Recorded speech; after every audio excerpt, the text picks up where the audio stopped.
Hai, selamat malam teman-teman semuanya. Apa kabar kalian semuanya di sini? Semoga selalu baik-baik saja dalam keadaan sehat.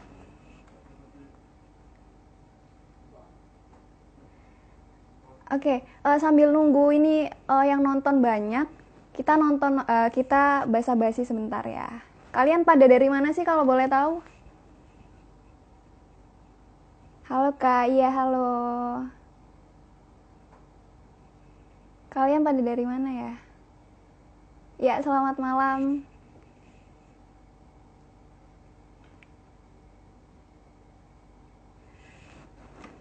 Besok pada weekend kan, kalian pada ngapain malam-malam? Halo Kak Intan. Wah, dari Padang, jauh banget ya. Hai Kak Freda.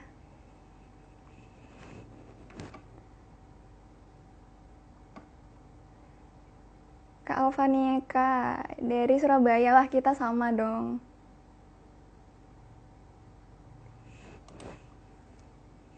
Oke, ini kita tunggu 1 menit lagi ya, baru kita mulai acaranya.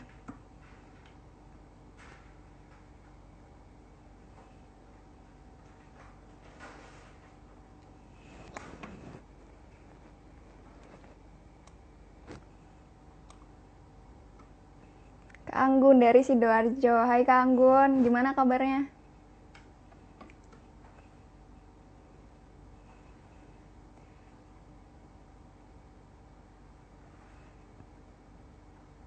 Iya, kayak ini udah mulai banyak ya yang nonton ya. Gimana kalau langsung kita mulai aja nih? Oke, langsung kita mulai aja ya. Assalamualaikum warahmatullahi wabarakatuh. Selamat malam teman-teman semuanya. Selamat datang di Instagram Live kali ini. Sebelumnya perkenalkan dulu, nama saya Elozul Afifa. Saya mahasiswa Fakultas Farmasi Universitas Airlangga, perwakilan dari kelompok C4. Nah, di sini aku sebagai moderator yang akan memandu jalannya sharing session kali ini. Kak Silo Tororo, gak sabar. Iya, ini dimulai Kak. Oke, kayaknya ini pada kepo semua ya. Kepo semua tentang bahasan apa sih yang akan kita bahas pada malam ini. Atau jangan-jangan kalian udah pada tahu nih kita bakal bahas apa. Coba deh yang tahu, coba kalian tulis di kolom komentar. Kita bakalan bahas apa malam ini. Coba. Udah banyak yang tahu belum ya? Oke, gini, aku yakin kalian teman-teman udah banyak yang lihat dan bahkan udah berpartisipasi di kuis yang udah di-share sama anak-anak C4. Kuis yang tentang suplemen kemarin yang banyak dari komik-komik itu. Nggak tahu. Ada yang tahu nggak nih? Kita bakal bahas. Ah iya bener nih, dari Kak Fatimah kita bakalan bahas suplemen. Oke, tapi sebelumnya karena ini lagi masih masa pandemi COVID ya, jadi aku juga pengen cerita-cerita. Kalau misalnya kita balik lagi nih di awal-awal masa pandemi COVID, itu tuh apa namanya?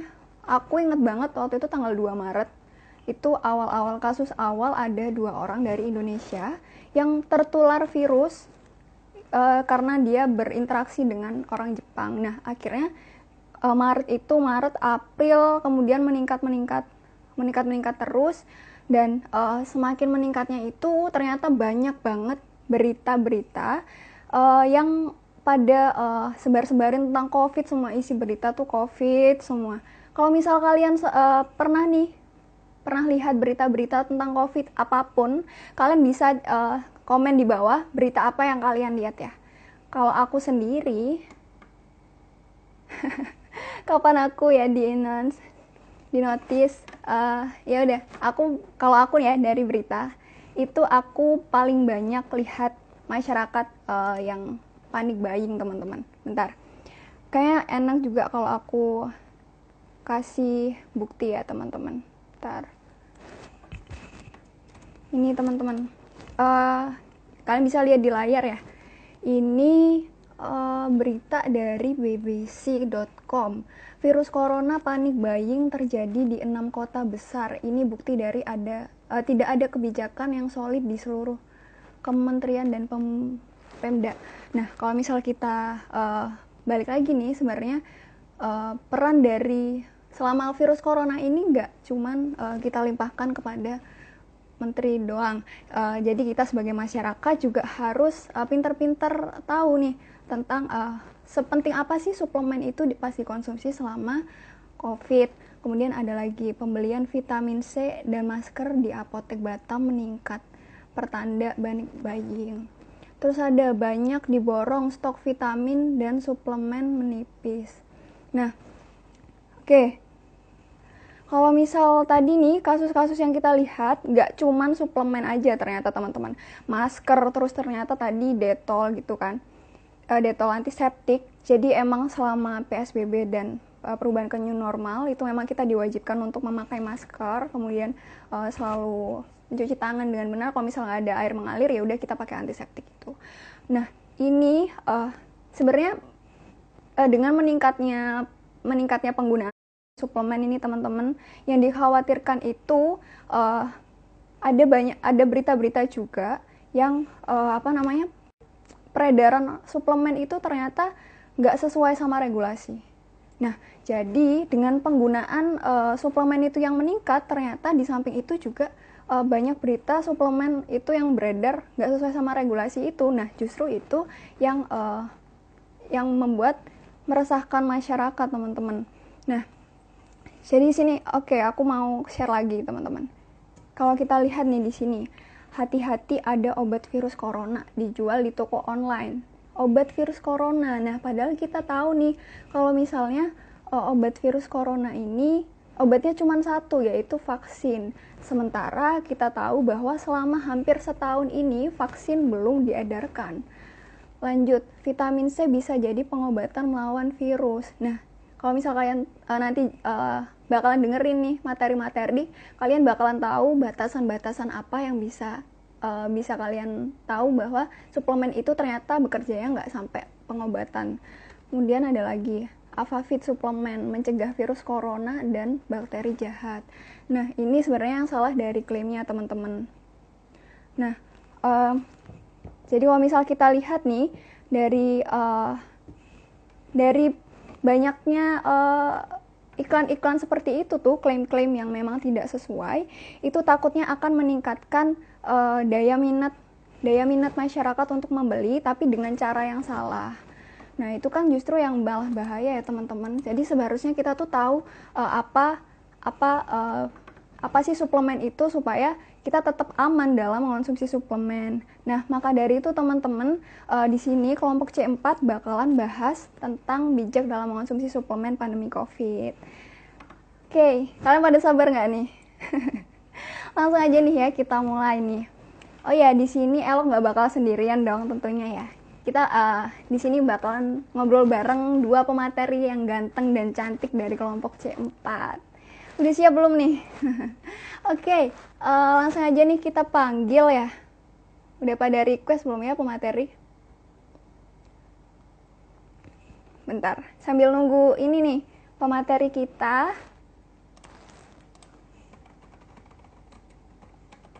Aku bacain komen-komennya dulu ya. Siapakah dia? Ayo siapa?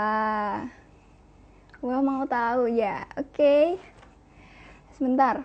Ini kayak masih belum pada siap nih pemateri kita nih. Oh udah. Oke, langsung aja kita undang ya pemateri kita yang pertama, yang paling ganteng nih dari kelompok C4. Paskali Siosna Priyambudi. Udah join nih. Wah, mana nih Kak Paskal nih?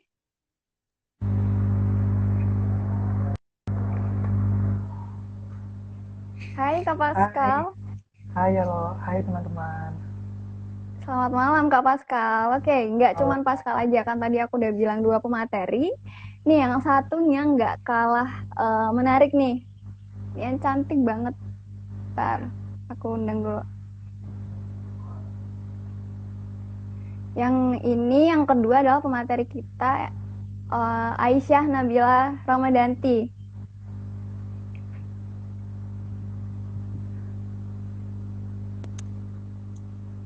Halo. Nah, hai teman-teman semuanya. Halo, selamat Hai. malam. Kak Pascal dan Kak Aisyah udah datang nih di acara kita kali ini. Iya, halo Kak Elo. Ya, Gimana nih kabarnya Kak Aisyah dan Kak Pascal? Alhamdulillah baik. aku baik. Gimana? Ya, kalau sendiri Alhamdulillah. gimana? Pada di mana? Pada di mana sekarang? Aku di Padang. Wih, Padang jauh banget ya Kak. Boleh pesan nasi Padangnya satu nggak? Oke, Kak Aisyah dari mana Kak Aisyah? Aku deket sini aja, Sidoarjo, deket rumah.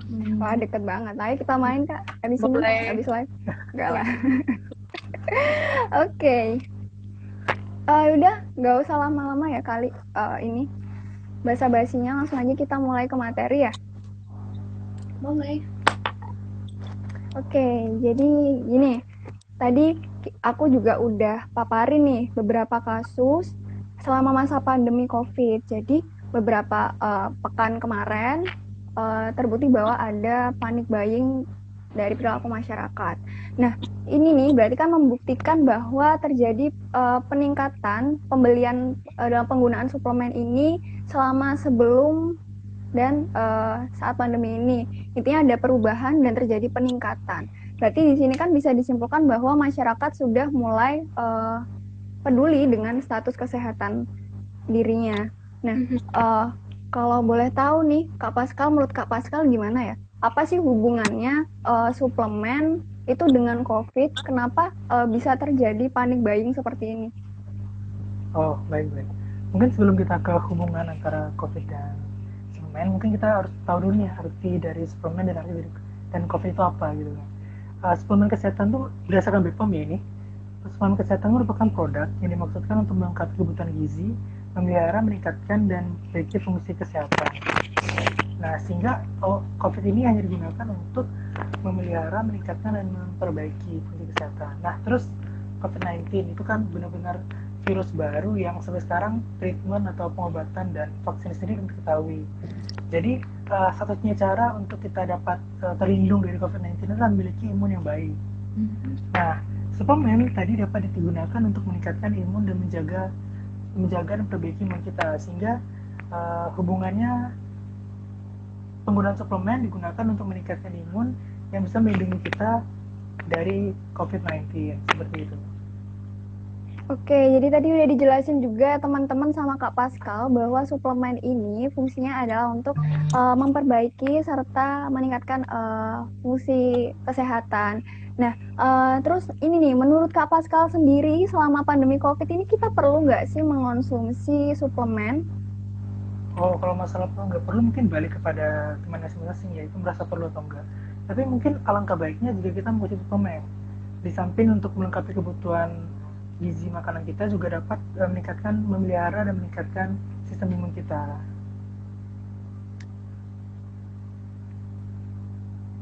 Iya. Jadi kalau menurut Kak Pascal nih penting ya? Iya, benar. Aduh, sinyalnya ini agak jelek juga ya.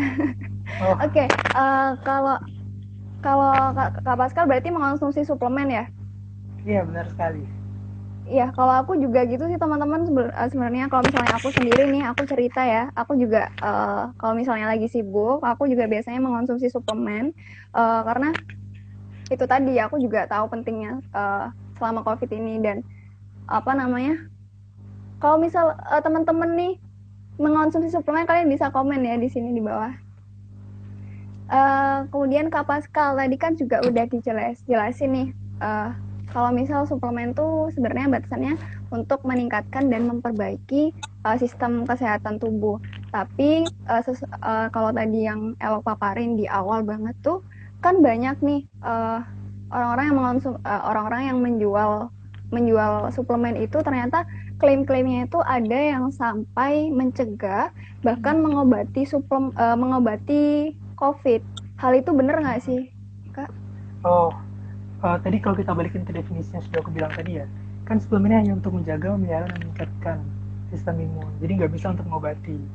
Nah, terus eh, tentang berita klaim-klaim ya dari penjual-penjual yang tentang bisa mengobati COVID atau gimana. Itu sebenarnya sendiri jika kita baca di BPOM, itu mereka memiliki eh, batasan-batasan untuk klaim. Jadi untuk suplemen ini, itu sebenarnya berdasarkan peraturan BPOM tidak bisa digunakan untuk mengobati. Dia hanya bisa untuk memelihara kesehatan. Jadi itu memang salah dari ya penjualnya yang memberikan klaim seperti itu.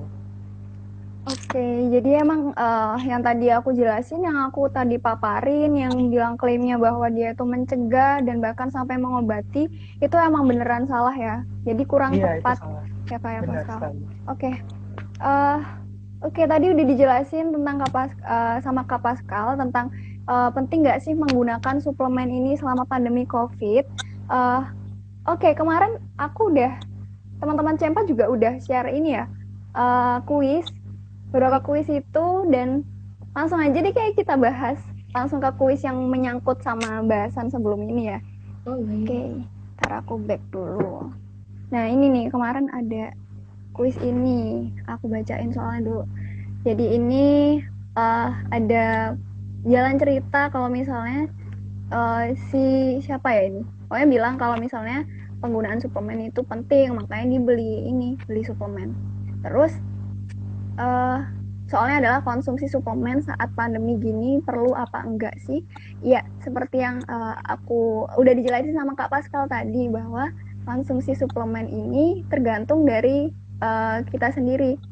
Perlu atau enggaknya kita yang bisa mengatur sendiri, bahwa selagi kita sudah mengonsumsi makanan-makanan yang bergizi, kita mungkin bisa dibilang kita tidak perlu untuk mengonsumsi suplemen. Kemudian kalau misal kalian kurang dalam mengonsumsi suplemen itu dalam makanan-makanan bergizi, mungkin konteksnya di sini perlu, itu teman-teman.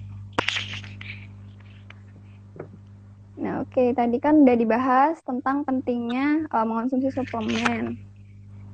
Lanjut ke materi selanjutnya ya. Jadi kalau misalnya Elo baca nih suplemen tuh luas banget teman-teman, kandungannya juga banyak. Nah, kandungannya itu apa aja? Kalau Elo tahu, Elo baca-baca itu ada ada vitamin A, D, E, K yang dia itu larut dalam lemak. Kemudian ada vitamin B dan C yang dia tuh larut dalam air. Selain ada vitamin-vitamin tadi tuh, ternyata juga ada yang probiotik. Nah, itu kan banyak banget ya teman-teman. Tapi kalau teman-teman boleh ini deh, komen kalian biasanya kalau mengonsumsi suplemen suka mengonsumsi yang mana selama pandemi COVID ini. Kalian boleh komen-komen ya di bawah. Oke, sambil nanya nih pemateri kita, kalau ke Aisyah, Iya. Kak Aisyah biasanya mengonsumsi vitamin apa, Kak? Aku biasanya di rumah ini sih minum Enervon C gitu, jadi vitamin C.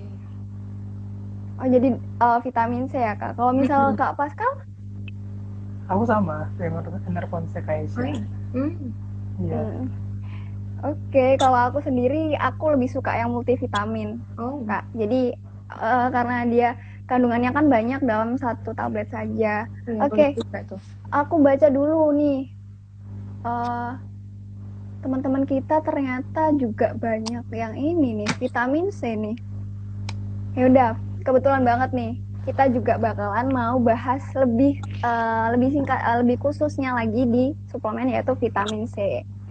Nah, ini kan gini, aku, si Kak Aisyah, Kak Pascal, dan teman-teman semuanya ternyata banyak yang vitamin C nih. Nah, karena banyak nih, kita harus tahu dong efektivitas dari vitamin C itu sendiri untuk pandemi COVID ini bagaimana sih Kak Aisyah? Jadi sebelumnya aku ngasih pengertiannya dulu ya. Benar yang kamu bilang tadi Kak Elo, kalau vitamin C itu vitamin yang bisa larut dalam air. Tapi vitamin C ini dalam tubuh kita nggak bisa diproduksi secara alami. Kita perlu dapat asupan itu dari luar, itu dari makanan. Kemudian tadi pertanyaannya fungsinya, efektivitasnya terkait COVID ini ya, pandemi COVID ini. Kalau untuk fungsinya ini, jadi kan dari penjelasannya Pascal tadi, kita tahu kalau COVID itu lebih mudah menyerang kita kalau kita lagi nggak fit. Kalau misalnya imun kita itu lagi ngedrop, lagi turun. Nah, fungsinya vitamin C ini yang pertama itu sebagai antioksidan, dia bisa menangkal radikal bebas, dan yang kedua dia bisa mempertahankan dan meningkatkan sistem imun tubuh kita, Kak. Jadi kalau misalnya imun tubuh kita itu udah baik, kita nggak mudah terserang penyakit, apalagi virus.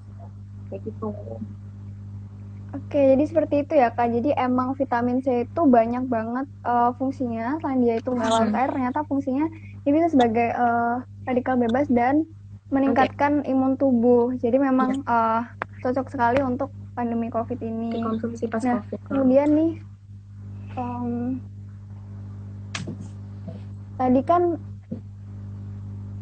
tadi kan ini aku udah paparin nih kasus-kasus apa namanya, kalau misal teman-teman masyarakat di sini tuh pernah mengalami panic buying tuh. Jadi mereka kaget dengan adanya kebiasaan baru, mereka harus peduli dengan fungsi kesehatan mereka sehingga mereka harus membeli suplemen. Tapi mungkin tuh dengan cara yang salah ya. Nah, kalau boleh tahu nih Kak Pascal, vitamin C itu didapetinnya selain dari suplemen itu bisa dari mana aja sih? Oh, banyak sumber alami ya, berarti sumber alami dari vitamin C. Mungkin bisa ditemukan di buah dan sayur-sayur yang kita makan sehari-hari, itu seperti kayak buah jeruk, buah pisang, buah tomat, paprika, belewah, dan mungkin sayur bayam, kacang hijau, kentang, dan kol. Jadi bisa kita peroleh dalam makanan kita sehari-hari vitamin C. Oh, seperti itu ya. Jadi emang banyak ya Kak Pascal sumber-sumber makanan tuh yang menghasilkan vitamin C begitu. Dan kalau misal aku nih per hari misal mengonsumsi sayur-sayuran dan buah-buahan, berarti dari situ mungkin sudah terbilang cukup dalam mengonsumsi vitamin C ya Kak Pascal. Iya, benar sekali. Oke. Teman-teman bisa komen kalian lebih suka sumber alami atau langsung mengonsumsi suplemen. Kalian bisa komen ya. Kalau misal Kak Aisyah sendiri nih, lebih suka sumber alami atau suplemen? Sebenarnya kalau sumber alami lebih suka itu sih, karena aku lagi kayak banyak aktivitas, jadi aku konsumsi suplemen saat ini. Oke, suplemen ya. Kalau Kak Pascal? Benar sama kayak Aisyah. Aku juga pertimbangannya karena lagi corona, jadi karena lagi sibuk dan corona, makanya aku menjaga makanan yang bergizi dan juga minum suplemen untuk melengkapi. Oke, ini kayak teman-teman yang lain yang di sini nih juga kayaknya lebih banyak mengonsumsi suplemen nih di sini. Nah, maka dari itu nih, karena suplemen itu berbeda dengan makanan ya. Jadi kita juga harus tahu aturan pakai dari suplemen sendiri itu kayak gimana, khususnya vitamin C. Mungkin karena Kak Aisyah itu mengonsumsi suplemen dan vitamin C juga ya, mungkin bisa sharing-sharing aturan pakai dari vitamin C itu seperti apa sih? Jadi kalau aturan pakainya dari yang aku baca itu dibagi jadi dua. Yang pertama itu aturan pakai kalau kalian ingin menjaga aja dari kekurangan vitamin C, dan yang kedua kalau kalian sedang terapi kekurangan vitamin C. Untuk yang menjaga dari kekurangan vitamin C ini, kalian cukup dalam sehari itu 25 sampai 75 mg aja cukup, 1 kali sehari. Tapi kalau kalian memang didiagnosis oleh dokter kekurangan vitamin C, kalian bisa konsumsi mulai dari 250 mg vitamin C dalam sehari atau lebih, tapi itu pun sesuai anjuran dokter kalian. Jadi nggak boleh ngawur juga konsumsinya. Oke, tadi kan udah dibilang Kak Aisyah bahwa memang rata-rata penggunaan suplemen tuh khususnya vitamin C itu biasanya tertera di apa namanya? Oh ya, ada tulisan informasi. Itu kalau misal sehari sekali ya di kemasan. Itu 1 hari sekali ya, Kak. Iya. Oke, tentang aturan pakai kemarin juga banyak kuis-kuis tentang aturan pakai nih teman-teman. Langsung aja nih ya kita bahas sekalian ya. Oh iya, boleh. Oke, aturan pakai. Nih, ntar aku back dulu. Nih, untuk pertanyaannya, bener nggak sih cara penggunaan suplemen? Jadi ini si Oren. Si Oren itu dia mengonsumsi pagi. Maaf, pagi lebih di zoom lagi karena kurang jelas. Oke. Nah, kurang terbaik. Benar nggak sih cara penggunaan suplemen si Oren? Nah ini karena si Oren ini mengonsumsi pagi, siang, dan malam. wih, Jadi sehari tuh totalnya 3 hari nih. 3 kali. Nah padahal biasanya seperti yang dibilangin Kak Aisyah, bahwa di kemasan itu rata-rata tertulis penggunaannya 1 hari sekali. Kemudian untuk kuis selanjutnya terkait dengan aturan pakai juga nih. Kalau kalian jadi si Abu harus jawab gimana? Jadi ini ceritanya sama. Kemudian bedanya si Abu bilang gini nih. Ntar aku nggak kelihatan. Tentu saja, dan lagi multivitamin itu juga mengandung vitamin C. Jadi kamu, ya jadi karena emang vitamin C ini kan aku juga mengonsumsi multivitamin. Dan biasanya itu dalamnya juga ada vitamin C.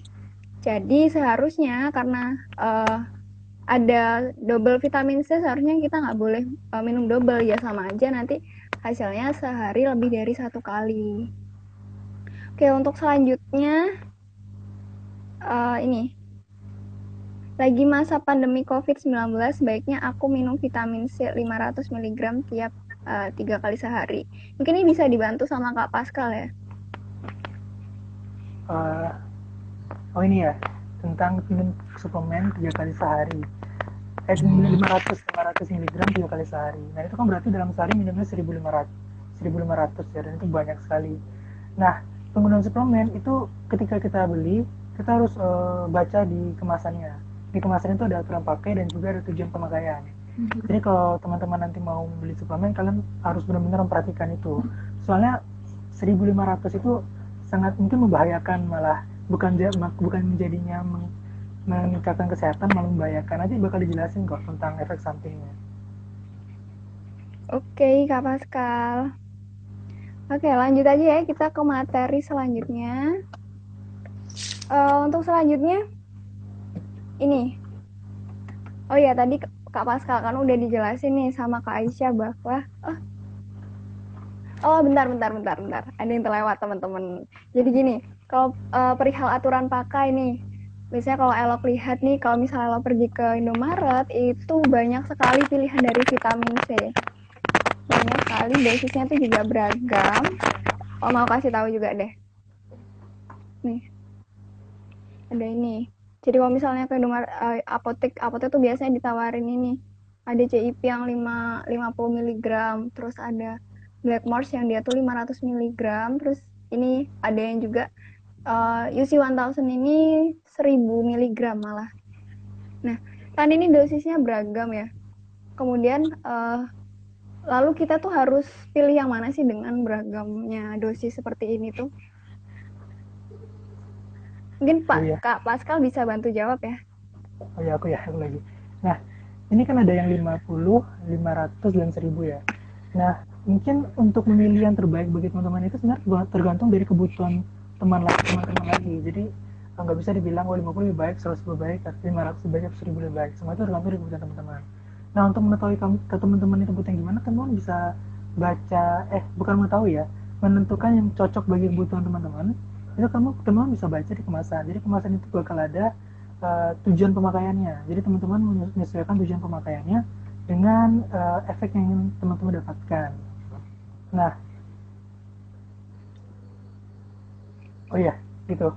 Jadi dia itu tergantung dengan kebutuhan teman-teman untuk menentukan dari tiga buah suplemen vitamin C yang ada 50, 500, dan 1000. Itu berdasarkan kebutuhan teman-teman sendiri. Oke, jadi seperti itu ya, teman-teman. Jadi kita lihat lagi kebutuhan kita tuh seperti apa. Tapi walaupun dengan beragamnya seperti itu, kita tuh bisa lihat lagi, dicek di kemasan bahwa walaupun dengan beragamnya seperti itu, tetap aja penggunaannya 1 hari sekali, teman-teman. Iya, benar sekali. Iya. Kemudian gini Kak Pascal, kalau misal tadi nih Elok paparin kan, dan Elok baca-baca di jurnal nih, kalau misalnya tuh persepsi masyarakat itu ternyata dalam mengonsumsi baik suplemen atau obat itu banyak sekali yang punya persepsi kalau misalnya mengonsumsi banyak itu lebih manjur, lebih baik, pokoknya lebih tercapai gitu efektivitasnya. Itu bener nggak sih Kak Pascal? Wah, itu sebuah paradigma yang sangat salah ya teman-teman. Jadi gini, obat dan suplemen itu memiliki rentang penggunaannya. Jadi kita nggak boleh melebihi dan nggak boleh kurang dari rentang penggunaan tersebut. Jadi kita harus dalam rentang penggunaan tersebut. Nah, ini nih kan tadi ditanya semakin besar berarti semakin baik ya. Nah itu malah ketika semakin di atas rentang penggunaannya itu malah akan menunjukkan efek sampingnya. Jadi akan berbahaya bagi tubuh kita jika kita menggunakan lebih dari rentangnya. Rentang ini kan teman-teman bisa gampangnya teman-teman ikuti aturan pakai yang ada di kemasan, itu berarti teman-teman sudah menggunakan sesuai dengan rentang dengan penggunaan yang seharusnya. Terus masalah dengan manjur dengan dosis ya, berarti kalau bisa dibilang itu kemanjuran dengan dosis.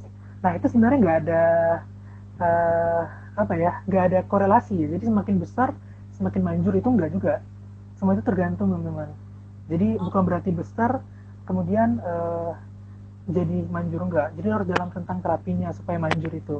Jadi bukan berarti harus minumnya banyak gitu kan, enggak. Nah kemudian malah kan berarti menggunakannya ini besar ya, dosisnya tinggi. Nah itu malah kan udah bahaya. Jadi ini ya, aku tahu aja, vitamin C itu tuh maksimal digunakan 1000 mg dalam sehari. Jadi kita nggak boleh menggunakan lebih dari 1000 mg dalam sehari. Nah, jadi batasannya di sana untuk penggunaan vitamin C. Nah, tadi kan Kak Pascal bilang kan batasannya itu 1000 mg. Emangnya ada apa sih kalau misal kita mengonsumsi lebih dari 1000 mg? Emang ada efek lainnya, Kak? Oh iya, tentunya. Kalau kita konsumsi berlebih, kita akan mendapatkan bukannya kebaikan, malah efek sampingnya dari vitamin C. Efek samping vitamin C ini bisa kayak diare dan muntah-muntah, itu yang mungkin yang ringan ya. Terus jika kita menggunakannya berlebih dan durasinya panjang gitu, jadi kita udah berlebih dan sering gitu, terus menerus gitu, itu malah kita meningkatkan risiko kita mengidap diabetes yang gula darah tinggi. Nah terus ini tadi bahas dengan yang penggunaan maksimal 1000 dalam sehari, itu terkait dengan ini, jika kita menggunakan lebih dari 1000 dalam sehari, kita memiliki risiko untuk mengidap batu ginjal. Iya, jadi efeknya juga lumayan berbahaya ya kalau kita menggunakannya tidak dengan tepat. Menimbulkan penyakit lain ya. Iya benar. Wah ternyata sebanyak itu teman-teman efek lainnya kalau misal kita berlebihan dalam mengonsumsi suplemen ya. Jadi memang apapun teman-teman suplemen, baik suplemen atau obat, itu memang sudah ada batasannya, batasan dari dosis masing-masing. Nah apabila kalian memang tidak menuruti apa yang sudah tertera di situ, kalian bakalan dapat ini efek samping yang dapat terjadi, bakalan bisa jadi racun seperti itu. Nah kemarin juga ada ini kuis mengenai efek samping. Seperti sebelumnya, langsung aja kita bahas ya. Boleh. Oke, ini aku bacain dulu soalnya. Sebenarnya apa sih bahayanya kalau kita konsumsi vitamin C berlebihan? Mungkin Kak Aisyah bisa bantu jawab ya, Kak Aisyah. Ini udah dari penjelasannya Pascal tadi ya. Jadi kalau misalnya kita konsumsi vitamin C berlebihan, misalnya tadi yang dianjurkan itu hanya sampai 1000 mg, itu kita bisa kena mual dan diare. Jadi jawabannya duanya. Mual dan muntah. Jadi dua-duanya. Mual dan muntah. Ya. Oke, tadi kan udah banyak nih dijelasin sama pemateri kita, mulai dari awal penting apa enggak mengonsumsi suplemen, kemudian indikasi dari suplemen itu sendiri, khususnya vitamin C, kemudian aturan pakai, dan bahkan sampai efek samping. Nah, informasi yang nggak kalah pentingnya adalah bagaimana sih tips membeli suplemen itu, karena kan tadi juga udah Elo paparin, ternyata tuh banyak peredaran suplemen yang nggak sesuai. Mungkin Kak Aisyah karena udah mengonsumsi suplemen ya, mungkin bisa sharing-sharing tips untuk membeli suplemen yang aman tentunya. Aku mau sharing aja, kalau aku ada beberapa tips biar dapet suplemen atau obat yang aman. Yang pertama itu kalian itu harus tahu tempat beli obatnya itu yang resmi, jadi yang nggak abal-abal, yang memang terjamin kalau itu produk-produknya itu asli. Yang kedua, itu kalian kalau misalnya beli di online shop kan juga sekarang banyak kan, apa ada kayak K24 online atau apotek online. Nah, kalian tetap harus waspada di mana kalian belinya. Yang ketiga, itu beli obat dan vitamin secukupnya. Dan yang keempat, itu cek klik. Elo tahu nggak sih cek klik itu apa? Oh, tahu kayaknya yang ini nggak sih, Kak? Bentar, bantu Tunjukin juga dong. share dulu. Ini nih. Nah, Yang betul. checklist itu kan, Kak? Betul banget. Jadi ini cek klik. Yang pertama, kliknya itu kemasan. Kalian itu harus selalu memastikan kalau kemasan produk suplemen atau obat kalian itu dalam kondisi yang baik, nggak rusak, nggak cacat. Yang kedua itu ada label. Kita harus tetap ngecek labelnya. Yang ketiga ini ada izin edar. Dan yang keempat ada kadaluarsa. Kalian harus memastikan produk yang kalian beli itu nggak lewat kadaluarsanya. Kan ya sayang kalau misalnya kalian beli obat kadaluarsa, nggak mungkin juga kalian konsumsi kan, jangan sampai. Terus untuk terkait izin edar nih, jadi dari BPOM ini ada website yang memudahkan kita untuk ngecek keaslian obat. Nah, itu tuh yang ditunjukin sama Kak Elo. Bentar Kak, kurang fokus kayaknya. Agak ngebut. Iya, susah nih, Kak. Nah, udah fokus. Nah, jadi di sini dicek bpom.go.id. Kalian klik websitenya dulu, kemudian kalau misalnya kalian mau cek produk apa ya, misalnya apa nih Kak yang mau dicontohin? Langsung aja deh, Kak. Ini ada pilihan banyak juga soalnya nih produk-produknya. Jadi nanti kalian misalnya mau cek apa deh?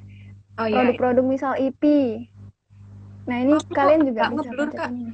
Kurang fokus. Oh, sorry. Ya, Nah, deketin lagi deh. sebenarnya nggak cuma langsung nama produk ya, Kak Ya, Aisyah. Jadi ini tuh banyak banget, ada bisa merek, ada nama ada nomor registrasi gitu. Kemudian maaf. Jadi ada nama pendaftar juga, seperti yang tertampil di sini.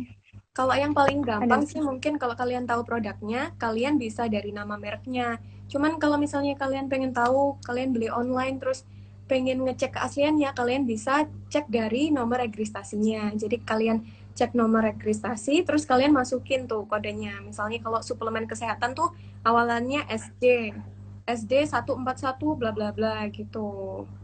Nah, nanti keluar tuh. Di situ ada terdaftar sudah, berarti udah aman tuh. Udah terjamin aman. Oke. Jadi begitu tipsnya teman-teman dari Kak Aisyah. Kalau misal kalian nih selama ini membeli produk-produk baik makanan atau obat, kalian sering nggak sih cek BPOM? Ayo, coba kalian komen di bawah. Kalau aku sih selalu sih, jadi biar itu tahu bahwa itu keluaran dari BPOM dan memang sudah dapat izin edar seperti itu. Nah, begini Kak Aisyah, kalau kita lihat nih kan di masa pandemi seperti ini, orang-orang kan jadi takut nih untuk keluar karena meningkatkan ada resiko terpapar virus. Nah, pasti teman-teman juga mungkin lebih suka online kan? Jadi lebih suka online karena pencet-pencet tiba-tiba barangnya udah datang paket gitu. Kalau misalnya ini nih, kalau misalnya beli online shop kayak gitu tuh aman nggak sih Kak? Atau ada resiko kalau misal kita membeli di online shop? Kalau bilang aman nggak amannya itu juga relatif ya. Ada beberapa toko penjual itu yang memang terverifikasi, jadi kalian tahu keamanannya. Tapi ada juga yang belum terverifikasi, tapi kayak penjualannya itu tinggi banget gitu. Jadi kan kita nggak tahu apakah itu memang yang dijual produk asli atau enggak. Terus kalau terkait resiko membeli di online ini, kalian pasti pernah lah ya dan tahu lah. Punya pengalaman sendiri-sendiri tentang resiko ini. Ya, aku sebutin beberapa aja. Yang pertama pasti kita itu nggak tahu yang barang kita dapetin itu rusak atau kadaluarsa atau masih baik atau itu resmi, ilegal atau palsu, itu kita nggak tahu karena kita kan tiba-tiba datang aja barangnya. Yang kedua, kita nggak bisa dapat informasi terkait penggunaan, terus efek samping obat. Ini terkait suplemen, jadi kita nggak tahu penggunaannya bagaimana. Karena kalau misalnya kita beli di tokonya langsung, misalnya di apotek langsung, kan ada mbak apotekernya yang bisa menjelaskan ke kita gimana cara penggunaannya. Jadi kalau misalnya di online ini, kita harus yang lebih aktif sendiri untuk cari tahu gimana penggunaannya, terus apakah obat ini nanti baik untuk kita atau enggak. Terus yang terakhir, ini yang paling bahaya nih kalau misalnya kalian itu beli di toko yang tidak jelas, yang abal-abal. Jadi kayak nggak ada jaminan itu benar-benar aman, terus mutu obatnya itu juga nggak jelas. Jadi itu bahaya banget sih. Itu sangat beresiko, apalagi kalau sampai kalian konsumsi nggak malah menyehatkan, tambah memberikan efek yang buruk gitu. Oh gitu ya guys. Jadi tadi kan emang banyak, aku udah paparin juga ternyata emang banyak penjualan-penjualan online shop itu rata-rata emang dari online shop Kak. Tapi sebenarnya kalau aku sendiri, karena emang ini pada masa pandemi COVID ya Kak, aku sebenarnya juga lebih suka online, tapi aku belinya di apotek online. Jadi kalau misalnya kalian cek nih di Play Store, kalian bisa tulis aja nih apotek online, biasanya dari K24 khususnya.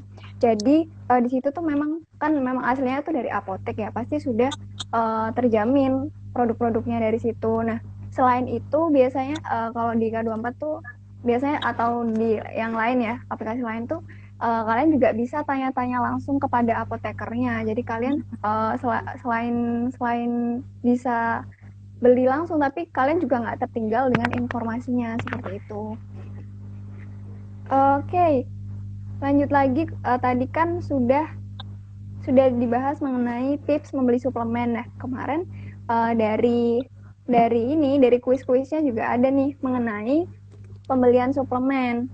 Langsung aja kita bahas lagi seperti biasanya. Boleh. Oke, ini pembelian suplemen. Kurang jelas ya, teman-teman? Iya, kurang ngezoom lagi dong. Iya kurang, iya. Agak Pembelian blur. suplemen di online shop itu aman. Nah, di sini itu online shop di sini itu kayak Shopet ya teman-teman, bukan yang apotek gitu yang tadi aku ceritain. Nah, ini dari teman-teman ternyata jawab tidak itu sebenarnya 79%. Ternyata emang dari teman-teman bilang suplemen itu tidak, beli suplemen di online shop itu tidak aman. Benar sekali tadi, sesuai dengan apa yang dikatakan oleh Kak Aisyah. Lanjut lagi ke kuis selanjutnya. Ini bisa dibantu jawab ya, Kak Pascal. Iya. Oke, ini tentang ini ya. Aduh. Oh iya, itu kayaknya lambang BPOM ya. Berarti ini tentang cek BPOM ya ini ya. Iya. Cek BPOM untuk Yang tidak nomor terdaftar. registrasi. Nah, tidak ditemukan ya datanya. Iya. Produk yang tidak terdaftar di BPOM sebenarnya aman digunakan atau enggak sih? Nah, seperti yang udah dijelaskan sama Kaisa tadi, kan itu terkaitan dengan produk yang sudah didaftarkan di BPOM pastinya udah melewati uji efektivitas, uji keamanan, dan berbagai macam syaratnya gitu. Jadi kalau udah didaftar di BPOM, pasti kan aman selama digunakan dengan aturan pakai yang tepat. Jadi ini teman-teman banyak galah, itu udah benar sekali. Produk yang tidak terdaftar di BPOM itu tidak aman. Oke, lanjut. Ini pertanyaan terakhir, kuis terakhir. Nah, ini nih.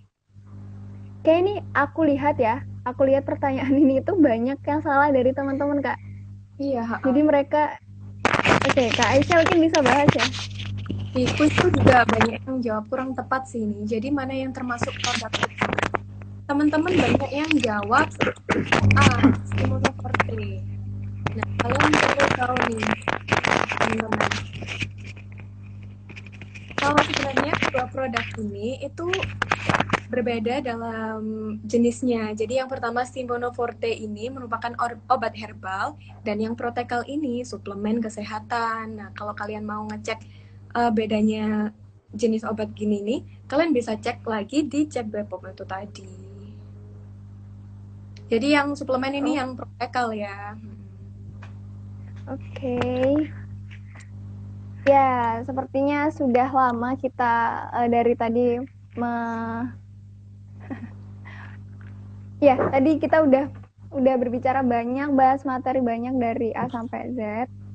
Oke, kemarin dari kelompok C4 kan banyak nih yang story question box, dan teman-teman memang bebas boleh untuk drop pertanyaan tentang suplemen, dan alhamdulillah banyak sekali partisipasinya dari teman-teman, banyak sekali yang bertanya. Mungkin aku bacain beberapa ya pertanyaannya. Jadi pertanyaan dari IG itu ada dari @yanas, penggunaan maksimal vitamin C itu berapa ya? Oke, tadi udah dijelaskan sama Kak Aisyah tentunya ya, bahwa vitamin C itu penggunaannya tidak boleh lebih dari 1000 miligram. Kemudian ada pertanyaan dari Dila Hafiz. Kak, tolong dong rekomendasiin suplemen penggemuk badan. Waduh, saya juga butuh nih penggemuk badan ya. Iya, mungkin Kak Dila kalau misal tentang suplemen bisa mengonsumsi kurkuma karena kurkuma sendiri adalah fungsinya untuk meningkatkan nafsu makan. Tapi jangan andelin suplemen aja Kak, Kakak juga harus makan. Kemudian yang ketiga, ada dari Nada Heriwana. Halo Kak Elo, saya mau bertanya selain suplemen, apa saja Kak tipsnya biar kondisi tubuh makin maksimal? Makasih dan semangat terus Kak. Oke, terima kasih Kak Nada atas pertanyaannya. Jadi aku bakal bantu jawab ya. Untuk pertanyaan dari Kak Nada ini, gimana sih cara menstabilkan, memperbaiki kondisi tubuh selain dalam suplemen? Tentu saja kita bakal bisa mengonsumsi makanan-makanan sehat yang nggak mengandalkan suplemen, Kak Nada. Kemudian jangan lupa untuk mengonsumsi air, itu sangat penting banget. Kalau aku sendiri, aku pribadi, aku tuh mengonsumsi air bisa lebih dari 1 liter karena emang aku suka air. Kemudian olahraga itu juga nggak kalah penting, Kak. Jadi walaupun emang ya selama pandemi COVID ini kita lebih banyak di rumah, kita banyak work from home, tapi kalian juga jangan lupa sempetin buat olahraga, entah itu 30 menit atau berapa lah semampu kalian sebelum beraktivitas. Nah, kemudian untuk yang terakhir, kalian juga harus tidur cukup, jangan begadang. Mungkin dari teman-teman di sini banyak yang mahasiswa ya, dan mahasiswa emang banyak tugasnya. Tapi usahakan jangan tidur begadang. Mungkin di bawah jam 11 kalian harus usahakan tidur. Nah, itu kalian bisa lanjutin tuh pagi-pagi, bangun, kemudian lanjut nugas lagi. Dan yang terakhir, untuk jangan lupa bahagia ya. Oke, untuk pertanyaan selanjutnya, wah banyak ternyata pertanyaannya teman-teman. Mungkin untuk pertanyaan selanjutnya bisa dibantu sama dua pemateri kita kali ya. Iya, Oke, ini dari Mohan Tutopoho. Halo Kak Elo, saya ingin menanyakan suplemen apa yang bagus untuk COVID dan kapan mengonsumsi atau berhenti mengkonsumsi suplemen. Mungkin Kak Aisyah bisa bantu jawab ya Kak?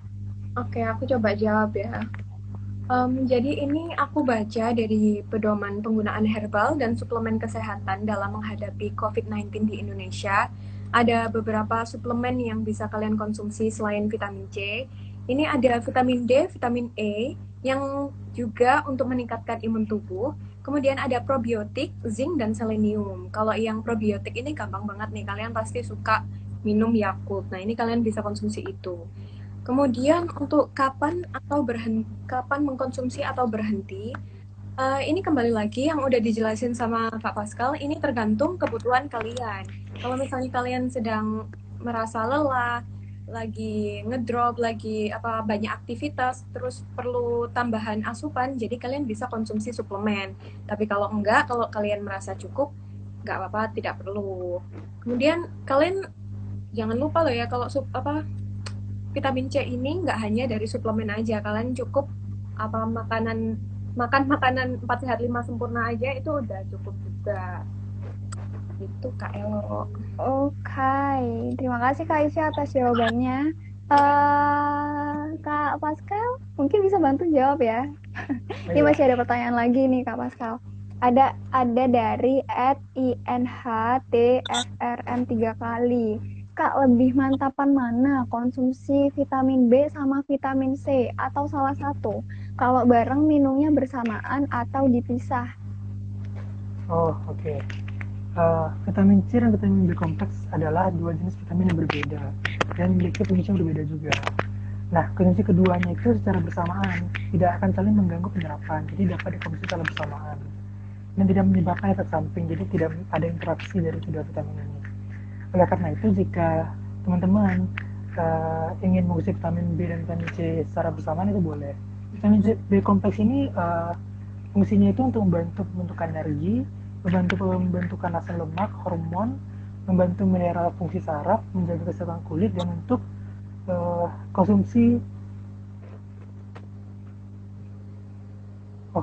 Iya ya, sudah. Jadi dia itu cuma untuk energi, untuk asam lemak, hormon, bantu merah fungsi dan menjaga kesehatan kulit. Nah, untuk konsumsinya antara vitamin C dan vitamin E itu teman-teman bisa menyesuaikan dengan kebutuhan teman-teman. Jadi semua itu terbalik kembali dengan kebutuhan teman-teman. Jadi teman-teman mau menggunakan yang apa itu dengan kebutuhan teman-teman. Gitu. Oke, terima kasih Kak Pascal atas jawabannya.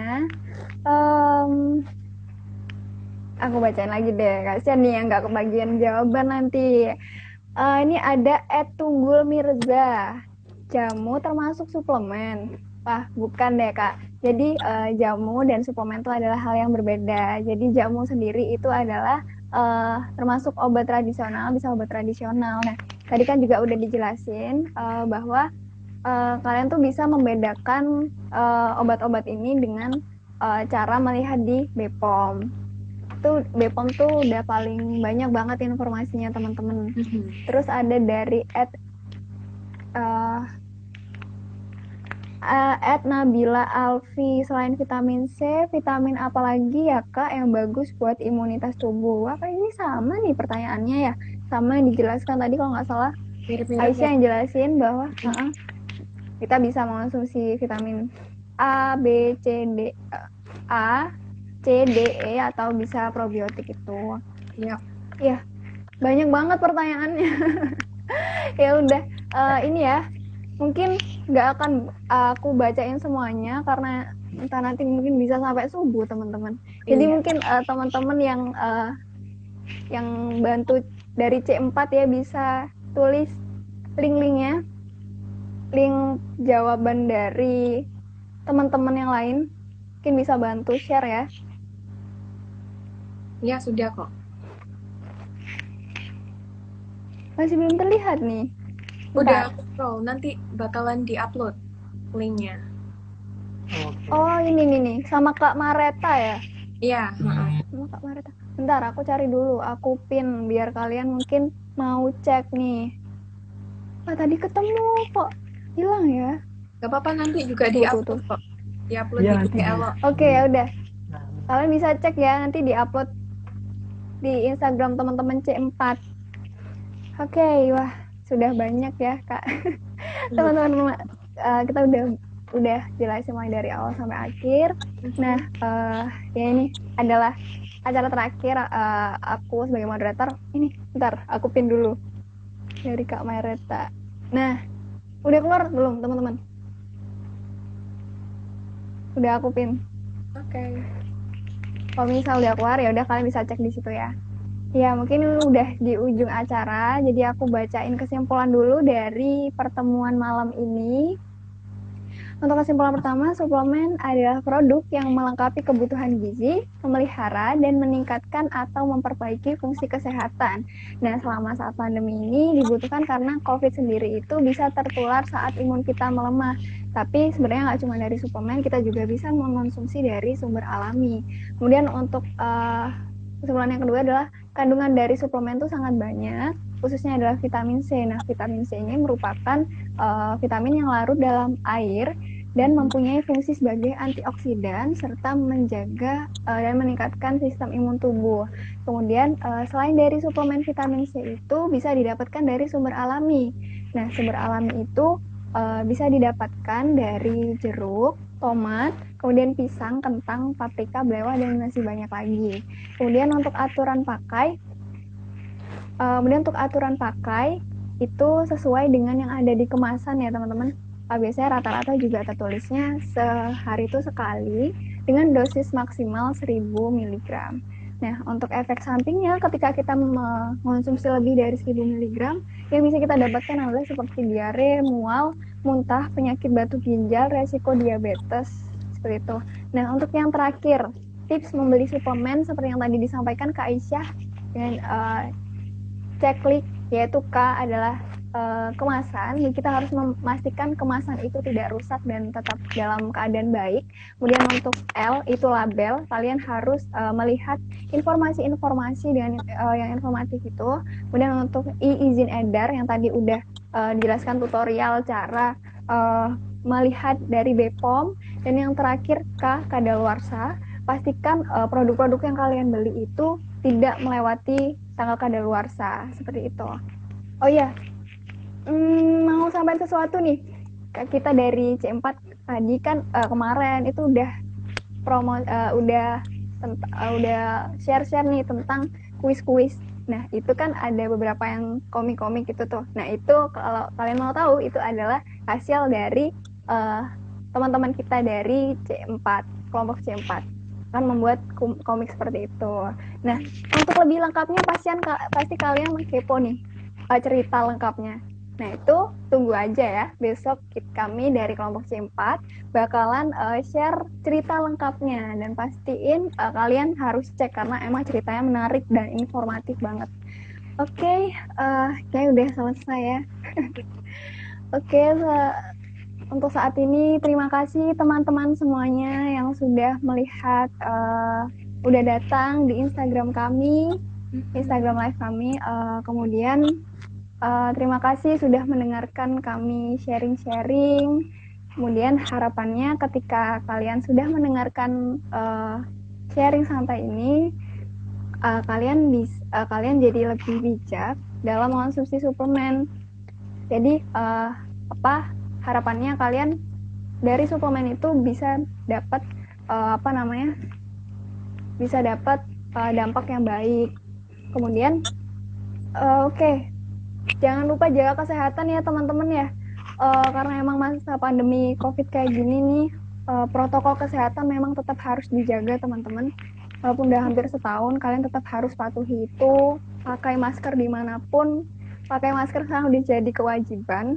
Terus sediakan antiseptik hand sanitizer itu ketika kalian di luar dan susah untuk menjangkau air mengalir. Jangan lupa, kemudian jaga jarak. Selalu sehat ya teman-teman ya.